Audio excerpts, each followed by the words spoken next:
வணக்கம் ஃப்ரெண்ட்ஸ். லட்சுமி அம்மா அவர்கள் எழுதிய அந்திக்கால மோகம்.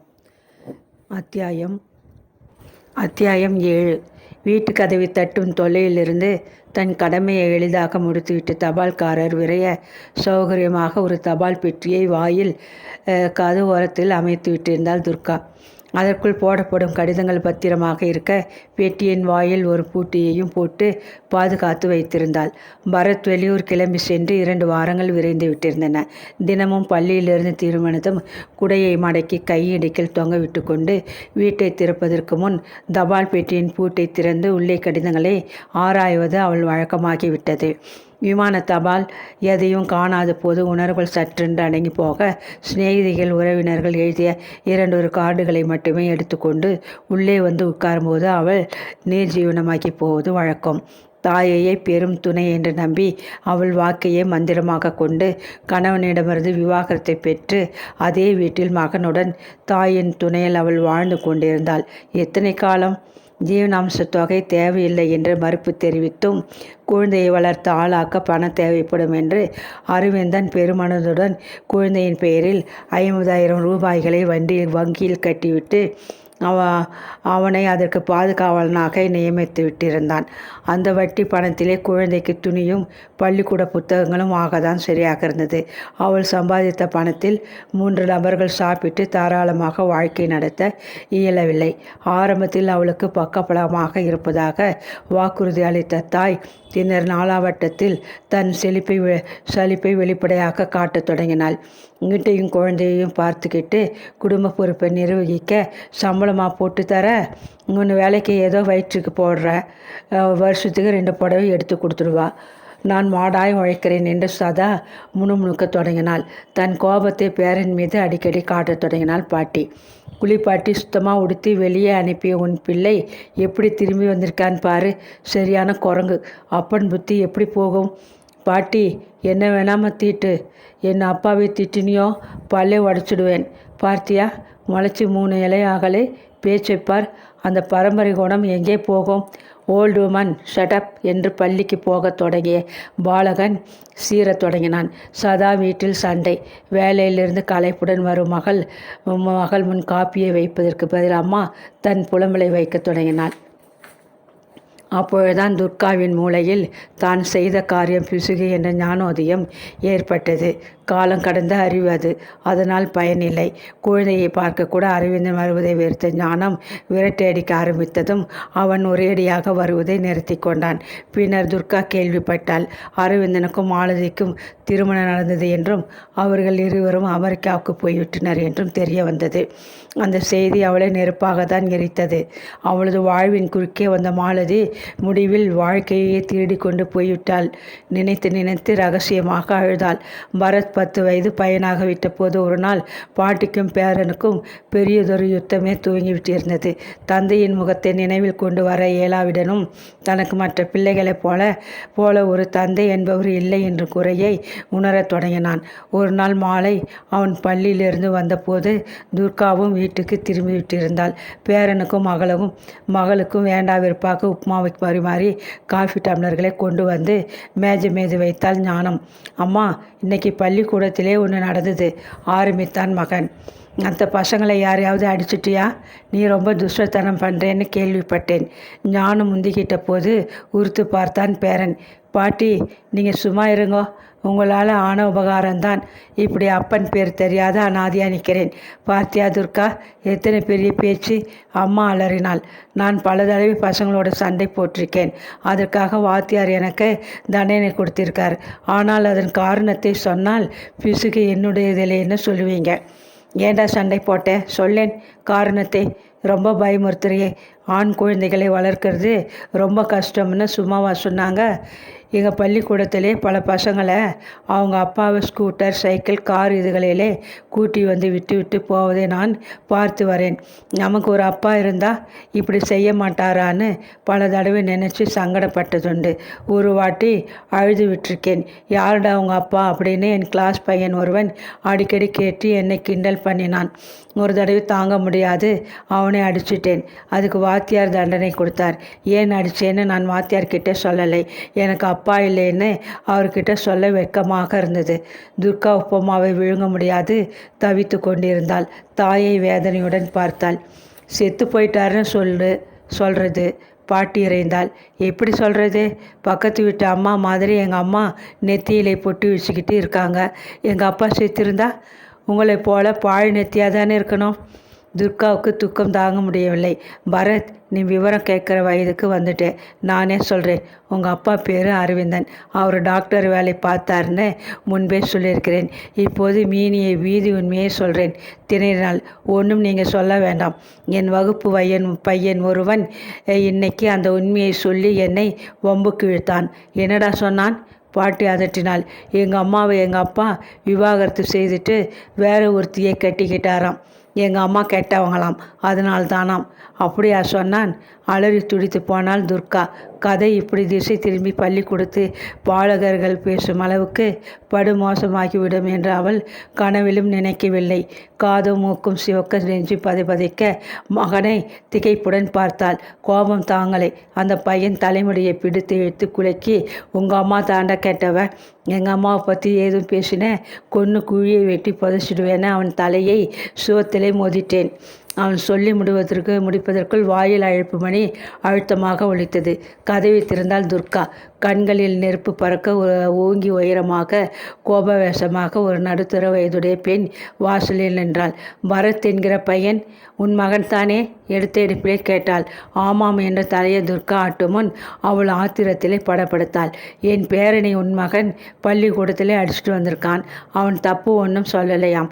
மூளை விட்டு பாட்டி யாருக்கிட்டேயோ சொல்லிக்கிட்டு இருந்ததை பள்ளிக்கூடம் போக வழியில் கேட்டானாம். அது அப்படியே உன் மகனிடம் சொன்னானாம்.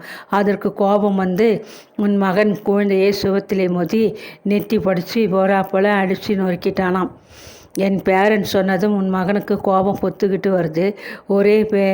ஊரே பேசுகிறாங்களே, அதுக்கு அவன் என்ன செய்ய போகிறான்? போகட்டும், திக்கில்லாதவனு தான். நான் இதை இத்தோட விடுறேன். இன்னொரு வாட்டி உன் மகன் இப்படி துஷ்டத்தனமாக நடந்தால் நான் பொல்லாதவளாக்கி விடுவேன் என்று வந்த வேகத்தில் அவள் கத்தி முடித்ததும் திரும்பி போனாள். ஏண்டா, இதெல்லாம் உண்மையா? துர்கா துக்கத்தை அடக்க முடியாத அழுகை கலந்த குரலில் மகனை அதட்டினாள். இன்னும் ஒன்று சொல்லிடுறேன். இந்த வருஷத்தோடு என்னை நீங்கள் வேறு பள்ளிக்கூடத்திலே சேர்த்து படிக்கிறேன். இங்கே ரொம்ப பசங்களுக்கு இந்த சங்கதி தெரிஞ்சிருக்கு. என்னை கேலி பண்ணுறாங்க. இல்லாட்டி படிப்பிலிருந்து என்னை நிறுத்திடுங்க. ஆமாம். என்னடா உன் தாயார் பயமுறுத்தி பார்க்குற?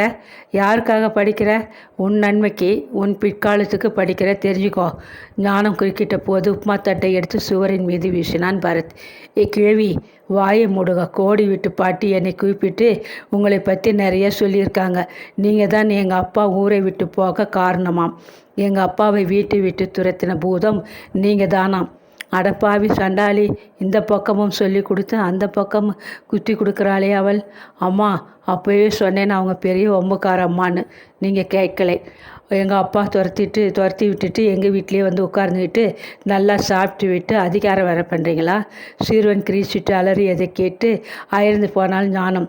தாங்கன்னா கோபத்துடன் அவள் உள்ளே சென்று தன் அறை கதவை தாளிட்டு கொண்டாள். மகள் எத்தனை சொல்லியும் அன்று இரவு அவள் சாப்பிடவில்லை. பலமுறை துர்கா மகனுக்காக மன்னிப்பு கேட்ட பின்னர் தான் மறுநாள் காலை ஞானம் அறையை விட்டு வெளியே வந்தாள். அதற்கு பின்னர் அந்த வீட்டினுள் மயான அமைதி நிலவியது. பாட்டியும் பேரனும் பாம்பும் கீரியுமாக வளைய வந்தனர். மகளிடம் சரியாக முகம் கொடுத்து பேசாது தன் வேலைகளை கவனித்து கொண்டிருந்தாள் அம்மா. ஒரு மாத காலம் இப்படியே இதே நிலையில் நழுவியது. ஒரு நாள் அம்மா திடீரென்று தன் முடிவை தெரிவித்தாள். உன் அக்காவிடமிருந்து கடிதாசி வந்திருக்கு. என்னை அமெரிக்காவுக்கு வந்து தன் வீட்டை பார்த்து கொண்டு உதவ கூப்பிடுறா. டிக்கெட், விசா எல்லாத்துக்கும் ஏற்பாடு பண்ண போகிறாளாம். ஒரு நாள் இல்லாட்டா ஒரு நாள் நீ தனியாக தான் இருக்கணும். சதா உன்னை கட்டி காத்துக்கிட்டு இருக்கேன். எனக்கு மட்டும் சின்ன வயசா? உடம்பில் தெம்பு இருக்கா? அமெரிக்காவுக்கு வான்னு கூப்பிடுறா. அங்கேயெல்லாம் நான் போய் பார்க்க உன்னாலே வசதி செய்து தர முடியுமா? ஒரு 10 நாள் பெங்களூருக்கு அனுப்பக்கூட முடியலை. அம்மா கடுமையாக பேசியதும் திடுகிட்டு போனால் மகள். தனக்கு சாதகமாக இருக்கும் வரை அவள் தன் இளைய மகளின் வீட்டையும் சம்பாத்தியத்தையும் உபயோகிக்க தவறவில்லை. இப்போது புது வாழ்வு வெளிநாட்டில் கிடைக்கிறது என்றதும் கிளம்பிவிட்டாலே. தாயும் மகளும் என்றாலும் வாயும் வயிறும் வேறு என்பதை நிரூபிப்பது போல 2 மாதங்களில் அம்மா தன் மூத்த மகளுடன் வசிக்க புறப்பட்டு போய்விட்டாள். அங்கே அவள் இங்கு இருப்பதை விட மிகவும் பாடுபட்டு உழைக்க நேர்ந்தது. அதில் சோர்வமடைந்து போய் 2 ஆண்டில் இறந்து போய்விட்டாள். அம்மா போய்விட்டதும் வீட்டு வேலையையும் பள்ளிக்கூட வேலையையும் ஒருங்கே தன் தலையில் விழ துர்கா மிகவும் திண்டாடி போனாள். ஆண்களை எல்லாம் எப்படியோ சமாளித்தாள். ஆனால் அக்கம் பக்கத்தவர்கள் அவளை பற்றிய பேசிய அவதூறுகளை கேட்க பொறுக்காது பல தடவை துடித்தாள். அத்துடன் மட்டுமா, பள்ளிக்கூடத்தில் வேலை நடுவே தொலைபேசியில் அவளை யாரோ ஒரு முரடன் சில தடவைகள் அழைத்து, என்ன இன்னைக்கு ராத்திரி தனியாகத்தானே இருக்கே, நான் வரலாமா என்று கொச்சையாக வேண்டுமென்றே கேட்டு அவமதித்தான். முகம் சிவந்து நெஞ்சு பதறி போனாள் துர்கா. ஆனால் உண்மையை அறியாத தலைமை ஆசிரியை அவளை அழைத்து கண்டிப்பாக பேசிவிட்டாள். உன்னுடைய தனிப்பட்ட தொலைபேசி உரையாடல்களை நீ வீட்டில் வைத்து கொள்ளணும். யார் அவன் அடிக்கடி பள்ளிக்கூடத்தில் வேலை நடுவே கூப்பிடுறது என்று அதட்டினாள். துர்காவுக்கு மிகவும் வெட்கமாக தான் இருந்தது. யாரோ செய்கிற விஷமத்தின் விளைவு அவள் தலையிலா விழ வேண்டும்? எத்தனை விவரமாக சொன்னாலும் தலைமை ஆசிரியர் கேட்டுக்கொள்ள மாட்டாள். அவளுக்கு தன் கீழ் வேலை பார்க்கும் ஆசிரியர்கள் அனைவரையும் ஆட்டி படைப்பதில் பரம திருப்தி. அலுவலகத்திலிருந்து தலைமை கணக்கரிடம் சொல்லியிருந்தாள், வயதில் நீங்கள் என் தந்தையைப் போல, அதனாலே உங்ககிட்ட கேட்டுக்கிறேன் சார். எவனாவது அனாவசியமாக என்னை தொலைபேசியில் கூப்பிட்டால் நான் இங்கே வேலை பார்க்கலேன்னு சொல்லிவிடுங்க என்று கேட்டுக்கொண்டிருந்தாள். அந்த தொலைபேசி உபத்திரவம் ஒருவாறு ஒழிந்தது. ஆனால் அதற்கு பதில் பயங்கரமான மொட்டை கடிதங்கள் பல அவள் பெயருக்கு வந்தன. ஒரு பெண் கணவனுடன் வாழாது சின்ன வயதுக்காரி, அழகி, தன்னந்தனியாக இருக்கிறாள் என்று தெரிந்து கொண்டதும் யாரோ வேலையற்ற தடியன்கள், முரடர்கள் அவளுக்கு தங்களது ஆசையை தெரிவித்து பச்சையாக கடிதங்கள் எழுதி கொண்டிருந்தனர். அந்த பயங்கர கட்டத்தை அவள் எப்படியோ ஓட்டிவிட்டாள். போஸ்ட் பெட்டியை திறக்கும் போது நடுங்கி கொண்டு கடிதங்களை எதிர்பார்த்த நாட்கள் ஓடிவிட்டன. மகன் 15 வயதில் இளைஞனாக வளர்ந்து நின்ற போது தனக்கு இனி பயமில்லை, துணைக்கு வாட்டு சாட்டமாக ஒரு மகன் இருக்கிறான் என்ற தெம்பில் காலத்தை ஓட்டினாள். இப்போது அவள் நடுத்தர வயதை தாண்டி விட்டிருந்தாள். இன்னும் கொஞ்சம் காலத்தில் வேலையில் நின்று ஓய்வடை போகிறாள். ஒப்பனை ஏதுமின்றி எளிய தோற்றத்தில் ஆடம்பரமில்லாத ஆடையில் கையில் குடையுடன் தோளில் பையுமாக அவள் வெளியில் புறப்பட்டாள். முன்போல் அவளை சற்றென்று யாரும் திரும்பி பார்ப்பதில்லை. வயது என்பதுடன் தள்ளாமையும் கூடவே நிழலாக வந்துவிட்டாள். அதனால் பெண்களுக்கு ஏற்படும் பாதுகாப்பு எத்தனை? வயதான பெண்ணை பார்த்து எந்த இளைஞனும் சீட்டு அடிக்கப் போகிறான்? யார் இந்த உருப்படி என்று எந்த முறையுடன் பேசப் போகிறான் என்ற துணிவில் அவள் நிம்மதியாக வேலைக்கு போய் வந்து கொண்டிருந்தாள். அன்று மாலை பள்ளிக்கூடத்தில் நின்று வந்தவள் வாயில் கதவு திறக்கும் முன் போஸ்ட் பாக்ஸின் பூட்டை திறந்தாள். மூச்சு மூட்டி விடும் போன்ற தூர ஆனந்தம். வெளிநாட்டு விமான தபாலான நீல கடித உரையை கண்டதும் அவள் பரபரப்படைந்து போனாள். திருமண அழைப்பிதழ், சந்தா தொகையை பற்றி நினைவுறுத்தும் ஒரு கார்டு, இவைகளை அசட்டையாக வாரி எடுத்து கொண்டு தபால் பெட்டியை பூட்டி விட்டு வாயில் கதவை திறந்தாள். உட்புறம் கதவு தாளிட்டு கொண்டு முன்னறைக்குள் வேகமாக சென்றாள். ஜன்னல் கதவுகளை படப்படவென்று திறந்தாள். மின் விசிறியை லேசாக சுழல விட்டுவிட்டு விமான தபாலுடன் சோபா ஒன்றில் சாய்ந்து கொண்டாள். மணிகளை கோர்த்தது போன்ற கையெழுத்து. அதை கூட பாரம்பரிய சொத்தாக மகன் பரத் தன் தந்தையிடமிருந்து பெற்றிருந்தான். டாக்டரின் கையெழுத்து மிகவும் மோசமாக இருக்கும் என்பது பொதுவாக சொல்லப்படும் பேச்சு. ஆனால் அதற்கு மாறாக அரவிந்தனின் கையெழுத்து முத்துச்சரம் போல மிக அழகாக இருக்கும். துர்காவின் கையெழுத்து தான் அத்தனை நன்றாக இருக்காது. ஒரு எழுத்துடன் மற்றொன்று இணைந்து கொண்டு படிப்பவரின் மனதில் திகைப்பூட்டும் கோணல் வடிவமான கையெழுத்து இது. விரல்கள் நடுங்க, நெஞ்சு படப்படக்க, மகிழ்ச்சியும் துன்பமும் கலந்த கலவை உணர்வில் திணறியபடி கடிதத்தை பிரித்து படித்தாள். அன்புள்ள அம்மாவுக்கு வணக்கங்கள் பல. நான் கல்லூரியில் சேர்ந்து ஹாஸ்டல் வாழ்க்கையை ஓரளவு ஏற்று பழகிய பின்னர் பதில் அளிக்கலாம் என்று ஒத்தி போட்டதினால்தான் இந்த தாமதம். என்னிடமிருந்து கடிதம் வராததை கண்டு நீங்கள் மிகவும் மனம் சோர்ந்து விட்டிருப்பீர்கள் என்பதும் தெரியும். மன்னிக்கவும். உங்களிடம் நான் கொஞ்ச காலமாக ஒரு பெரிய உண்மையை மறைத்து வைத்திருந்தேன். அதற்காகவும் மன்னிப்பு வேண்டுகிறேன். உங்கள் மனநிலை எப்படி இருக்குமோ என்று நேரில் சொல்லாது அதற்கு உரிய காலம் வரட்டும் என்று காத்திருந்தேன். அந்த உரிய காலம் இப்போது வந்துவிட்டிருக்கிறது. என்னுடைய இந்த படிப்பிற்கு ஒரு கணவான் மனமோ உதவி செய்கிறார் என்று புறப்படும் போது சொன்னேன் அல்லவா? அவர் வேறு யாருமில்லை, என்னை பெற்றெடுத்த என் தந்தை டாக்டர் அரவிந்தன் அவர்கள்தான். ஆமாம், அவர் என்னை எப்படி சந்தித்தாய்? உதவ முன்வருமளவு உங்களுக்குள் எப்படி பழக்கம் ஏற்பட்டது என்ற கேள்விகள் எல்லாம் உங்களிடமிருந்து எழுவது அந்நியாயமே. ஞாபகம் இருக்கா? பள்ளிக்கூடத்தில் மாணவன் ஒருவனுடன் வம்பு சண்டை போட்டு கொண்டு வந்த அன்றிலிருந்து என் மனதில் ஒரே தீவிரம். என் தந்தையை எப்படியாவது சந்தித்து பேசிவிட வேண்டும் என்று கற்றுக்கொள்ளாத ஆசை. சில சமயம் நம்மை அறியாது சில எதிர்பாராத சந்தர்ப்பம் நம்மை நோக்கி வந்து நிற்கும் இல்லையா? அப்படிப்பட்டதொரு நிகழ்ச்சி சில ஆண்டுகளுக்கு முன் என் வாழ்க்கையிலும் ஏற்பட்டது.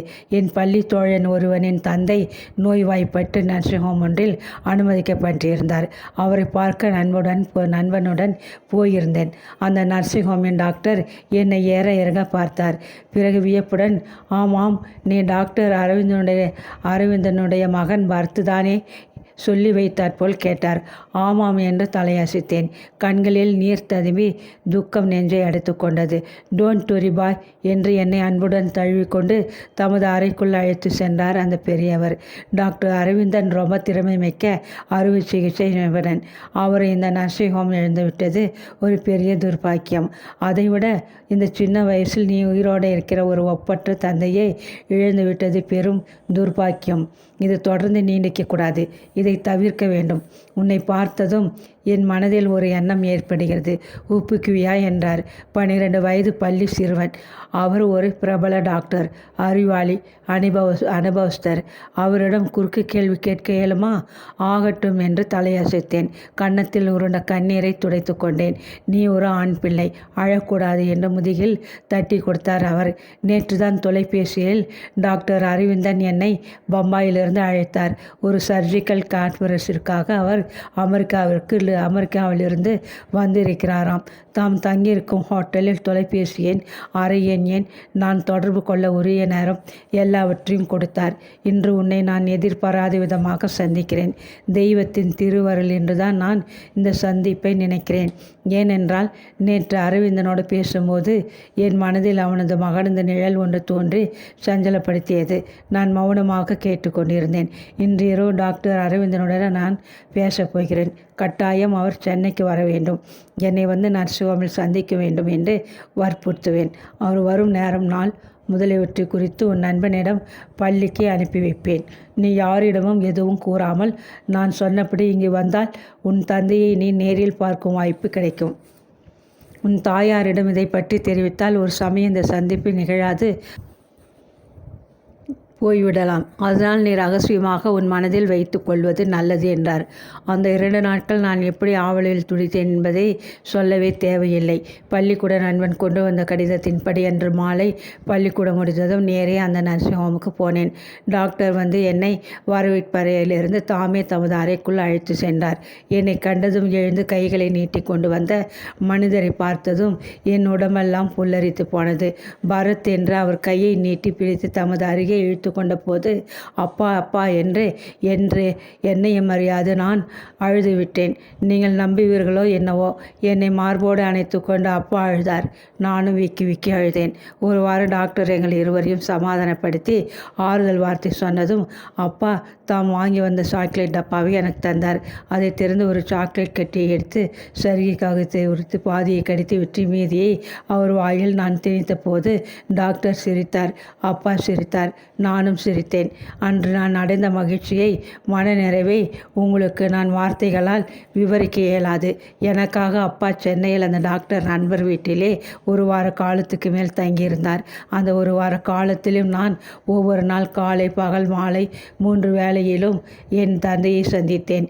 பள்ளிக்கூடத்து தோட்டத்திலே வந்து நின்று கொண்டு என்னோடு வெகு நேரம் பேசினார். பகல் உணவுக்கு தம்முடன் நண்பரின் காரில் என்னை பெரிய ஹோட்டல்களுக்கு அழைத்து சென்றார். மாலை இருவரும் சேர்ந்து சினிமா பார்த்தோம். நண்பன் ஒருவருடன் ஒரு ஹாஸ்டலில் ஹாஸ்டலில் பரீட்சைக்கு படிப்பதாக சொல்லிவிட்டு முதலாக நான் ஒரு வாரம் வீட்டை விட்டு வெளியே தங்கியிருந்தேன். அந்த நண்பன் என் தந்தை.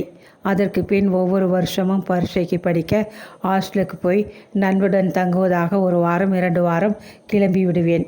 அப்போதெல்லாம் என் தந்தை அமெரிக்காவிலிருந்து வந்து எனக்காக ஹோட்டலில் அறை எடுத்து கொண்டு சேர்ந்து சாப்பிட்டு ஊரை சுற்றி வந்து பல பேசி மகிழ்வது வழக்கம்.